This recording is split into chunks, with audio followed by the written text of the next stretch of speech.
एक जंगल में रानी चिड़िया रहती थी। वो बहुत ही दयालु थी। कुछ दिन पहले ही उसके पति की हादसे में मौत हो जाती है। वो अपने अंडे के साथ अपने घोंसले में रहती थी। कुछ दिनों से उसकी तबीयत ठीक नहीं थी। वह तोते के पास जाती है। तोते भैया, कुछ दिनों से मेरी तबीयत ठीक नहीं है, आप मुझे दवाई दे दो ना। तुम्हारे मर्ज की दवाई मेरे पास नहीं है। तुम्हारी हालत देखकर लगता है तुम कुछ ही दिनों की मेहमान हो। मैं अकेली होती तो मुझे डर नहीं लगता, लेकिन मुझे अपने अंडे की देखभाल करनी है। तोते भैया, आप बुरा ना माने तो आप इसे पाल सकते हैं। तुम्हें तो पता है मैं अकेला रहता हूँ। यहाँ पर खाने की तलाश में बाहर जाना पड़ता है। ऐसा करो, तुम कौवे को दे दो, वो संभाल लेगा। वो दौड़ती हुई कौवे के पास जाती है। कौवे भाई, तुम मेरी मदद करोगे?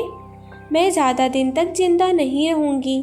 तुम मेरे अंडे की हिफाजत करना। वह ऐसा बोलती है। तभी कौवी बोलती है, ना ना रानी बहन, मेरा भी अंडा है, हमें उसकी भी हिफाजत करनी है। तुम किसी और के पास चली जाओ, हम इसे रख नहीं पाएंगे। रानी चिड़िया बेचारी उस अंडे को लेकर उदास हो जाती है और वहाँ से चली जाती है। तभी कालू कौवा बोलता है, अगर हम उसके अंडे का ख्याल रख लेते तो हमें कितना दाना चुरा कर खाया है उसका। तुम अपना मुंह बंद करो, बड़े आए मदद करने वाले। सुंदरी, थोड़ी तो इज्जत किया करो, मैं तुम्हारा पति हूँ, मेरी जरा सी कदर नहीं करती हो। अब वो दोनों सो जाते हैं। तभी रात में कालू कौवा रानी चिड़िया के पास जाता है, मगर रानी चिड़िया मर चुकी थी। मुझे माफ़ करना, तुम कितनी अच्छी थी, तुम हमें छोड़कर चली गई, लेकिन तुम फिक्र मत करना, मैं तुम्हारे अंडे का ख्याल रखूँगा।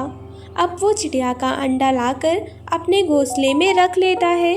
अगली सुबह कालू कौवा और सुंदरी कवि को सब बताता है। सुंदरी कवि बोलती है, मैं वादा करती हूँ कि मैं इस अंडे को अपने बच्चे की तरह ही रखूँगी। अब ऐसे ही काफ़ी दिन गुजर जाते हैं। अब दोनों अंडों में से बच्चे निकल आते हैं। एक खूबसूरत सी चिड़िया का बच्चा और एक कौवे का बच्चा निकलता है। कालू कौवा और सुंदरी कवि उस बच्चे को देखकर बहुत खुश हो जाते हैं और उनका बहुत ख्याल रखते हैं।